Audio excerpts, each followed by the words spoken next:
साथियों नमस्कार, मैं प्रभु कुमार। आज की सेशन में हम लोग बात करेंगे बिहार बोर्ड 12th के हिंदी के 5वें चैप्टर रोज के बारे में, जिसके लेखक अज्ञेय जी है। लेखक कौन है? अज्ञेय जी है।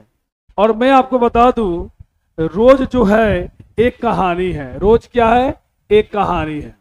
और रोज किसके द्वारा लिखा गया है? अज्ञेय जी के द्वारा, जो कि बहुत ही चर्चित कहानी है।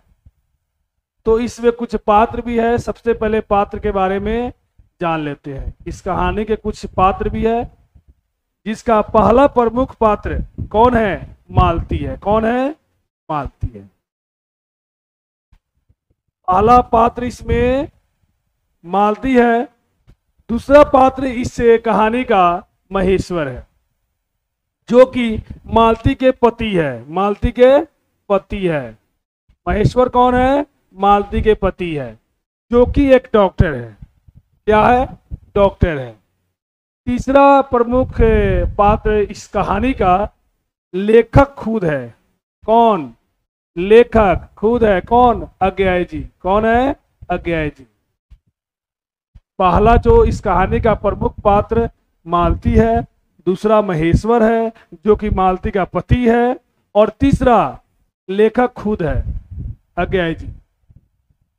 और चौथा कैरेक्टर है, जो कि मालती का एक छोटा सा बच्चा है, जिसका नाम टीटी रहता है। क्लियर? तो चलिए अब हम लोग सबसे पहले लेखक परिचय कर लेते हैं, उसके बाद इस चैप्टर का सारांश करेंगे। क्लियर? अगर आप मेरे चैनल पर नए हैं तो चैनल को सब्सक्राइब कर लीजिए, लाइक करना मत भूलिए, और इस वीडियो को ज़्यादा से ज़्यादा अपने दोस्तों के पास शेयर कीजिए, ताकि मेरा हौसला बढ़ता रहे और आपके लिए मैं एक एक करके वीडियो बनाता रहूं। तो चलिए सबसे पहले लेखक परिचय कर लेते हैं हम लोग। लेखक का नाम क्या है? लेखक का नाम सच्चिदानंद हीरानंद वात्स्यानंद, यानी आप शॉर्ट में इनको कह सकते हैं अज्ञेय जी। अज्ञेय जी का जन्म कब हुआ था? जन्म इनका कब हुआ था? 7 मार्च 1911 को। अज्ञेय जी का जन्म कब हुआ था? 7 मार्च 1911 को। क्लियर हुआ यहां तक? इनका निधन कब हुआ था? निधन इनका निधन 4 अप्रैल 1987 को हुआ था। अज्ञेय जी का निधन कब हुआ था? 4 अप्रैल 1987। इनका जन्म स्थान कस्या में है। कस्या कुशीनगर, जो कि उत्तर प्रदेश में पड़ता है। कहाँ पड़ता है? उत्तर प्रदेश में। कहाँ पड़ता है? उत्तर प्रदेश में। इनके माता का नाम बेअंती देवी है। क्या है? बेअंती देवी। एवं पिता का नाम डॉक्टर हीरानंद शास्त्री। माता का नाम बेअंती देवी और पिता का नाम हीरानंद शास्त्री। क्लियर? इनको भाषा का ज्ञान, कौन कौन भाषा जानते थे? संस्कृत जानते थे, अंग्रेजी जानते थे, हिंदी जानते थे, फारसी जानते थे, तमिल जानते थे। इनको इतने भाषा का ज्ञान था। किनको? अज्ञेय जी को। जन्म 7 मार्च 1911 को, निधन यानी मृत्यु 4 अप्रैल 1987 को। जन्म स्थान कस्या कुशीनगर, जो कि उत्तर प्रदेश में पड़ता है। माता का नाम बेअंती देवी, पिता का नाम हीरानंद शास्त्री। भाषा का ज्ञान कौन कौन था इनको? संस्कृत का ज्ञान था, अंग्रेजी का ज्ञान था, हिंदी का ज्ञान था, फारसी का ज्ञान था, तमिल का ज्ञान, ये सब भाषा जानते। तो छोटा सा परिचय लेखक के बारे में। अब हम लोग क्या करेंगे? इस चैप्टर का सारांश समझेंगे, और सारांश से ही आपको पूरी चैप्टर समझ में आ जाए।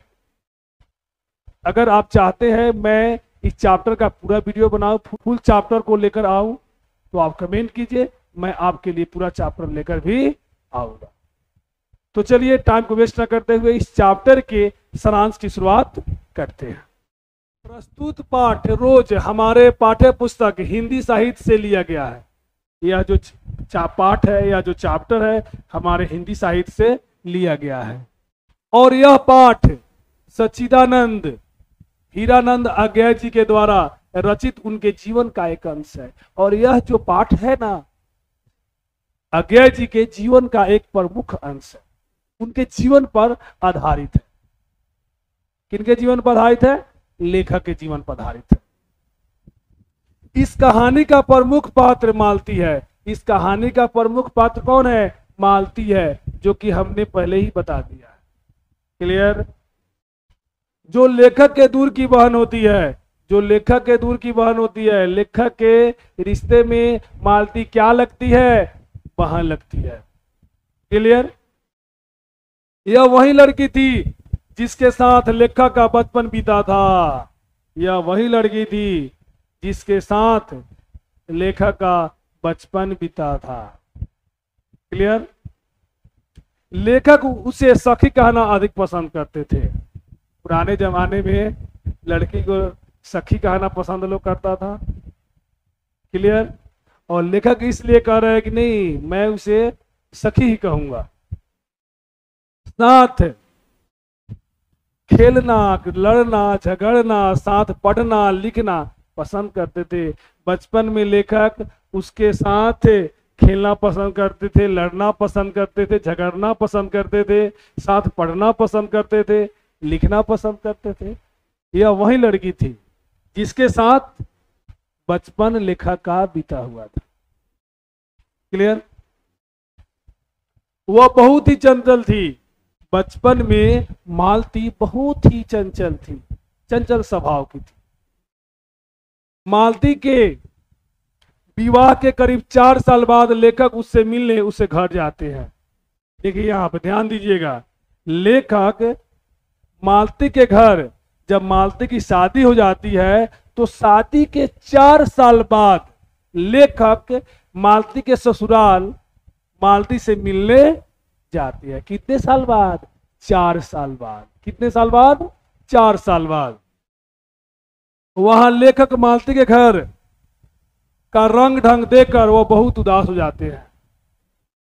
वहां जब जाते हैं लेखक, तो मालती के घर का रंग ढंग देखकर, वहां के दृश्य को देखकर लेखक काफी उदास हो जाते हैं कि पहले मालती क्या थी, अब क्या हो गई। चलिए आगे देखते हैं। मालती बहुत सुस्त और उदास रहती है। जब लेखक उसके घर जाते हैं तो देखते हैं कि जो लड़की बचपन में इतनी चंचल थी, आज वह इतनी सुस्त क्यों हो गई है, आज इतनी उदास क्यों हो गई है। इसका रीजन क्या है? वह बहुत कमजोर हो गई होती है। कौन कमजोर हो गई होती है? मालती। मालती जब लेखक उससे घर जाते हैं तो देखते कि बेचारी बहुत कमजोर हो गई होती है। तो लेखक इस दृश्य को देखकर काफी उदास हो जाते। यहां तक आई बात समझ में? चलिए आगे देखते हैं।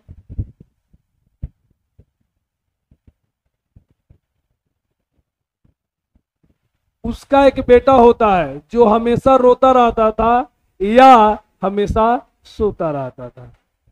मालती का एक बेटा भी था जो दुर्बल था, कमजोर था। अगर जगा होता तो रोता ही रहता था, नहीं तो वो हमेशा सोता ही रहता। इसका बेटा मालती का, जिसका नाम टीटी था। क्या था? टीटी। मालती घर में पूरे दिन अकेली रहती थी और अपने पति का इंतजार करती रहती है। और मालती जो है घर में अकेला रहती थी। जब उसके हस्बैंड काम पे चले जाते, क्लिनिक पे चले जाते, तो मालती जो है उस घर में अकेला ही रहती थी और अपने पति का इंतजार करती रहती थी। क्लियर? उसका जीवन 4 दीवारी में कैद हो गया था। जो लड़की बचपन में इतनी चंचल थी, चंचल स्वभाव की थी, आज वही लड़की एक 4 दीवारी में पूर्ण रूप से कैद हो गई थी। उसका बाहर निकलना मुश्किल हो गया था। पहले जैसा वह नहीं रह गई थी। कौन? मालती। मालती के पति महेश्वर एक पहाड़ी गांव में एक सरकारी डॉक्टर होते हैं। मालती के पति क्या थे? डॉक्टर थे। क्या थे? डॉक्टर थे। आपको ऑब्जेक्टिव में पूछ सकता है, आपसे ऑब्जेक्टिव में पूछ सकता है एग्जाम में। जिसके कारण वह समय पर अस्पताल जाता था तथा समय पर लौटकर आता। और डॉक्टर का एक समय था अस्पताल में जाना और समय पर घर लौटना, और उसके बीच मालती जो है घर पर अकेले ही रहती थी। अकेले समय गुजरना पड़ता था घर पे। किसको? मालती को। क्लियर?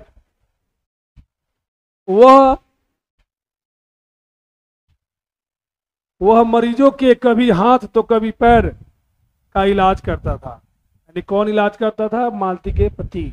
मालती के जो पति थे वह मरीजों के हाथ पांव का इलाज किया करते थे। क्लियर? मालती को अपने पति का इंतजार करना, नल से पानी आने का इंतजार करना और रोज रोज घर के काम एवं अपने रोते बिलखते बेटे टीटी का ख्याल रखना आदि यह सभी कार्य मालती के थे। और मालती घर पर थी तब मालती का घर का सारा काम करना पड़ता था। मालती को अपने पति का इंतजार करना, मालती को नल से पानी आने का इंतजार करना, मालती को अपने बेटे टीटी को संभालना, मालती को घर के सारे कार्य को संभालना। ये था मालती का ड्यूटी था। मालती का पूरा यह कार्य करना था और इसी कार्य में हमेशा वह उलझी रहती थी और इसी वजह उसका जीवन जो है एक चार दीवारी में कैद हो गया था। किसका जीवन? मालती का जीवन। क्लियर? आगे चलिए।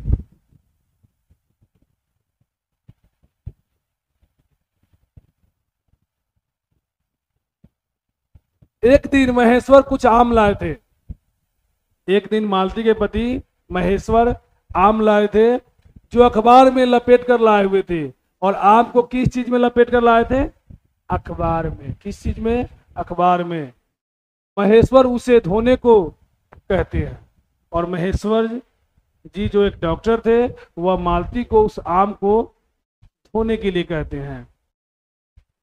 मालती उस अखबार के टुकड़े को पढ़ती है और जब मालती अखबार से आम निकालती है तो उस अखबार को पढ़ने लगती है। क्या चीज पढ़ने लगती है? उस अखबार को पढ़ने लगती है। आज तो समय मिल नहीं रहा कुछ पढ़ने को, तो मालती का मन फिर से कर रहा था कि मैं पढ़ूं, तो उस पेपर को ही पढ़ने लगती है। लेखक उसकी पढ़ाई को देखकर मालती के अतीत की याद करते हुए सोचते हैं कि अब मालती पढ़ने से दूर भागती थी। और लेखक जब देखते हैं कि मालती पेपर को पढ़ रही है तो अतीत यानी बीते हुए समय की याद करने लगते हैं कि देखिए यही मालती है जो पहले पढ़ने से दूर भागती थी, लेकिन आज देखिए इसको पढ़ने के लिए आज तरस रही है, पेपर को पढ़ने लग रही है। इतना इसका जीवन व्यस्त हो गया है। किसका जीवन व्यस्त हो गया है? मालती का जीवन। बचपन में खेल कूद और कहानी पढ़ने के सुंदर एहसास थे और बचपन का जो एहसास होता है बिल्कुल ही अलग होता है। बचपन का एहसास, बचपन में जो एहसास मिलता है बच्चे को उसका अंदाज ही अलग होता है। लेकिन जैसे जैसे आप बड़े होते जाइएगा आप पर जिम्मेदारी बढ़ती जाएगी। क्लियर? अब वही मालती है जिसके पास अपनी गृहिणी दिनचर्या से बाहर देखने का भी समय नहीं है, लेकिन अब वही मालती है जिसको खेलकूद में अधिक इच्छा रहता था।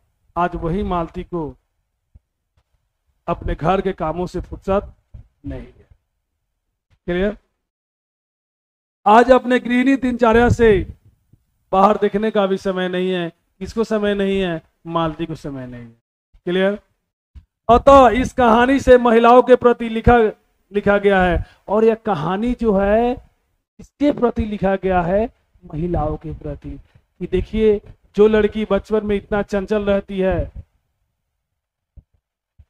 और वही लड़की शादी के बाद कितना बदल जाती है, घर के कामों में उलझ जाती है, उसको अपने जीवन का कोई परवाह नहीं रहता है, सिवाय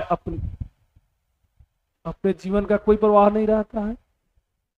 उसका काम पति का देख रेख करना, बच्चे को देख रेख करना, घर का काम संभालना, अपने अतीत को भूल जाती है। कौन? एक लड़की जो बाद में एक शादीशुदा औरत बन जाती है। क्लियर? तो यह कहानी महिलाओं के प्रति लिखा गया है। ऐसी बहुत सारी महिलाएं हैं जो अपनी जिंदगी जीती नहीं बल्कि देती है, और आपको समाज में ऐसे बहुत सारी महिलाएं मिल जाएगी जो अपनी जीवन जीती नहीं है बल्कि दूसरों के लिए जीती है, अपने घर वालों के लिए जीती है, अपने घर के कामों के लिए जीती है। और लेखक इस कहानी के माध्यम से हमें महिलाओं के प्रति क्या अनुभव होना चाहिए वो बताने का प्रयास कर रहे हैं। चलिए आगे देखते हैं।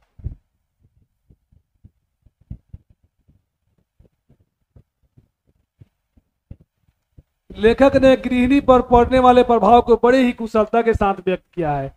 इस कहानी में एक गृहिणी पर क्या प्रभाव पड़ता है उसको दर्शाया है लेखक ने। किसने? लेखक ने।